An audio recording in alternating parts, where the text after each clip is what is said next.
कालौघातच उभ्या राहिल्या, भिंती जाती पातींच्या, अनेक जाती पंथ गटांनी, धरिल्या वाटा भेदांच्या,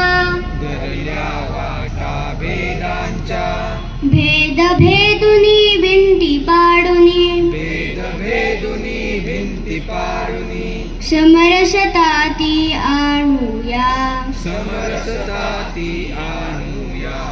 विश्वासाने बंधुत्वाचे नाते सर्वा सांगूया.